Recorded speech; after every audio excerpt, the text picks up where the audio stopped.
ओह नमस्ते। अभी अभी एक बड़ा युद्ध से लौट रहा हूं मैं, ऐसा युद्ध जिससे हम सभी वाकिफ हैं। जी हाँ, टैक्स की महाभारत।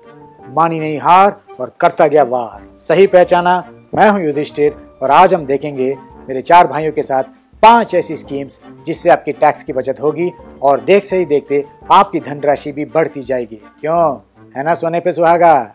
शुरू में ही बता दूं, आप सभी पोस्ट ऑफिसेस और बैंकों में इन सारे स्कीम्स पर इन्वेस्ट कर सकते हैं। आपके इन्वेस्ट की गई मूल रकम और इंटरेस्ट दोनों पर इनकम टैक्स के धारा 80C के तहत 1.5 लाख रुपए तक की बचत मिलती है। तो चलिए देखते हैं कौन सी रणनीति अपनाने से आपको टैक्स की महाभारत पर विजय प्राप्त होगी, भले ही शकुनी मामा क्यों न बीच में हो। पहले नंबर पर है NSC यानी नेशनल सेविंग सर्टिफिकेट। ये एक लो रिस्क स्कीम है और मिनिमम 100 रुपीज आपको इन्वेस्ट करना है इसमें। इस स्कीम का लॉक इन पीरियड 5 साल है और हर साल 7.6% की इंटरेस्ट मिलती जाएगी। तो जितनी चीनी उतनी मिठास। क्यों? क्योंकि इस इन्वेस्टमेंट की कोई ऊपरी लिमिट नहीं है।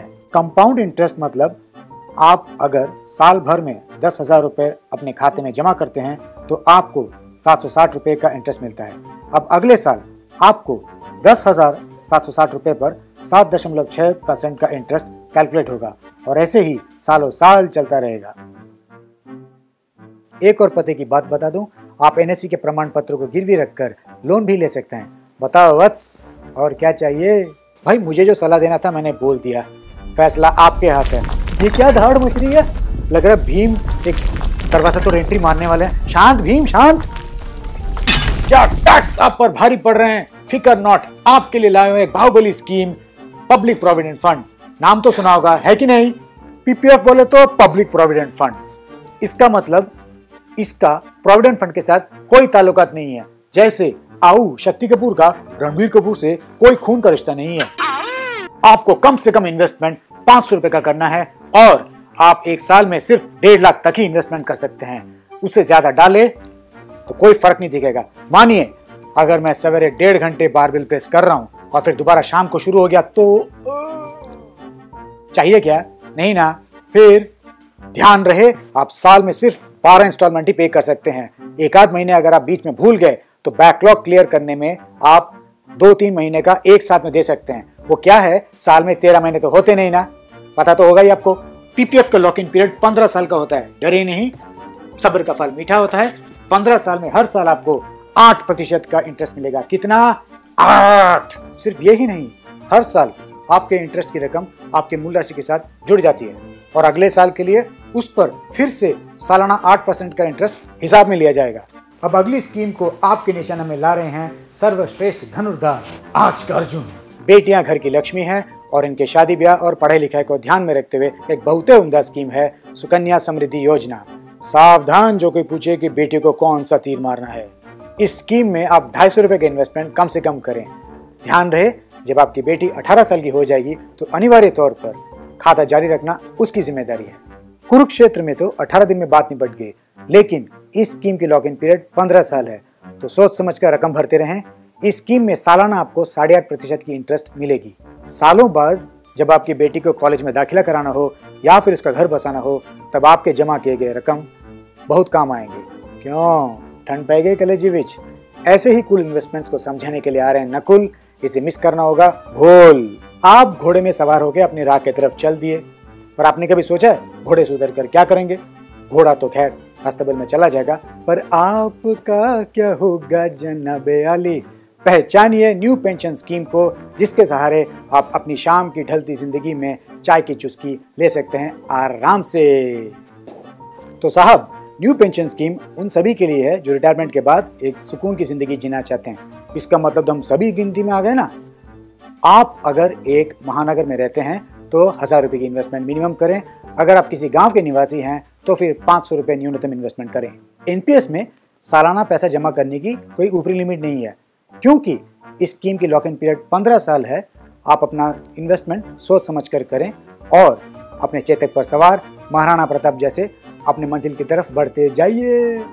करीब करीब 8.5% का इन्वेस्टमेंट नसीब होगा आपके किए गए निवेश पर, लेकिन बाकी स्कीम्स के मुकाबले ये NPS स्कीम एक दोधारी तलवार जैसी है। लगभग सभी स्कीम्स की तरह इस योजना में भी आपको 1.5 लाख रुपए की इनकम टैक्स की बचत मिल सकती है धारा 80C के तहत।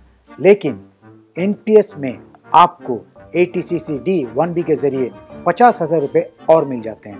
मतलब सुंदर से 2 लाख रुपए बच गए आपके। अब आप दाएं बाएं की फिक्र न करें और न्यू पेंशन स्कीम में खाता खोलें, क्योंकि कैसे भी करो वार, आपकी नैया जरूर होगी पार। यदि आपको महाभारत के संजय जैसी दिव्य दृष्टि की कमी महसूस हो रही है तो उसे दूर करने, आपके भविष्य को बताने के लिए मेरे सह प्रस्तुतकर्ता सहदेव जी खुद पधार रहे हैं। नमस्कार। बचपन से ही हमारे माँ बाप कहते आए हैं कि बेटा बड़े होके क्या बनोगे, और हम उन्हें कहते आए हैं टाइम है उसके लिए, लेकिन कोई बैकअप प्लान भी तो होना चाहिए ना, वरना आप रिटायर होकर क्या करोगे। हर बार ज्योतिषी थोड़ी आएंगे बचाने के लिए आपको। पहचानिए सीनियर सिटीजन सेविंग स्कीम को, यानी वरिष्ठ नागरिक बचत योजना। ये उन भीष्म पितामह के लिए है जो 60 साल की उम्र के हैं, या फिर वो जो 55 साल की उम्र में ही VRS चुन चुके हैं। VRS मतलब वॉलंटरी रिटायरमेंट स्कीम। आपको कम से कम 1000 रुपए की इन्वेस्टमेंट करनी है और इस स्कीम में सिर्फ 15 लाख तक ही ऊपरी लिमिट है। इस स्कीम का लॉक इन पीरियड 5 साल है। 5 साल के बाद आप 3 साल की एक्सटेंशन ले सकते हैं। और 1 मिनट, ये आपके जॉब एक्सटेंशन जैसी नहीं है कि हर बार 2-3 बार करके ले गए। ये सिर्फ एक बार ही आप ले सकते हैं। इसके बाद अगर आपको फिर भी एक एक्सटेंशन करानी हो तो भरिए फॉर्म B, उसी से आपकी एक्सटेंशन चालू होगी। आपके निवेश की गई रकम पर तकरीबन 8.5% की इंटरेस्ट सालाना मिलेगी। वैसे भी किसकी मजाल जो हमारे सीनियर्स के मेहनत की कमाई पर कोई आँच आने दे। एक बात पर गौर करें, बताए गए 5 योजनाओं में आपको टोटल 1.5 लाख तक ही इनकम टैक्स की छूट है। आप या तो किसी एक स्कीम में पूरे 1.5 लाख की इन्वेस्टमेंट कर सकते हैं, या फिर पांचों को मिला के 1.5 लाख तक इन्वेस्ट कर सकते हैं। आप इससे ज्यादा रकम की इन्वेस्ट बेशक कर सकते हैं, लेकिन सिर्फ आपको 1.5 लाख तक ही इनकम टैक्स की बेनिफिट मिलेगी। तो नेशनल सेविंग सर्टिफिकेट में आपको मिनिमम इन्वेस्टमेंट 100 रुपए की करनी है। इसकी कोई ऊपरी लिमिट नहीं है। 5 साल का लॉक इन पीरियड है और 7.6% की सालाना इंटरेस्ट है। अगला है public provident fund. Minimum investment आपको 500 रुपए करने हैं। इसकी लॉक इन पीरियड 15 साल है और हर साल 8% का इंटरेस्ट मिलेगा। और सुकन्या समृद्धि योजना में कम से कम आपको 250 रुपए इन्वेस्ट करने हैं। 15 साल की लॉक इन पीरियड है और हर साल आपके निवेश की गई रकम पर 8.5% का इंटरेस्ट मिलेगा। अगली स्कीम है न्यू पेंशन स्कीम। इस स्कीम में अगर आप महानगर के निवासी हैं तो मिनिमम 1000 रुपए की इन्वेस्टमेंट करनी है, और अगर आप गाँव के निवासी हैं तो सिर्फ 500 से काम चल जाएगा। इस स्कीम की लॉक इन पीरियड 15 साल है, कोई ऊपरी लिमिट नहीं है, और साल भर में 8.5% का इंटरेस्ट मिलेगा। वरिष्ठ नागरिक बचत योजना में मिनिमम इन्वेस्टमेंट आपको 1000 रुपए की करनी है। 8.5% की इंटरेस्ट सालाना मिलेगी, आपको बरोबर मिलेगी। 5 साल का लॉक इन पीरियड है और इसकी ऊपरी लिमिट 15 लाख तक ही सीमित है हर साल। एक और बात बता दूं, धारा 80C के तहत इनकम टैक्स एक्ट के जरिए आपको 1.5 लाख तक की इन्वेस्टमेंट के लिए आपको इनकम टैक्स से बचत मिल सकती है। तो देखा आपने कैसे आकर्षित और सरल योजना के जरिए आपकी फाइनेंशियल कंडीशन एकदम चंगा रह सकता है। हमारे जीवन में महाभारत तो जारी रहेगी, बस जरूरत है तो एक द्रोणाचार्य की। आज उनसे मिली शिक्षा से हम आपको मशवरा दे पाए हैं। अगर बताए गए योजना में आपका कोई डाउट है तो हमें कमेंट्स में लिख भेजिए। अगर आपके पास कोई फाइनेंस की टॉपिक है तो सजेस्ट कीजिए, अगला एपिसोड उस पर बनवाएंगे। तब तक के लिए नमस्कार। मेकअप दादा, मेकअप दादा, मेकअप दादा।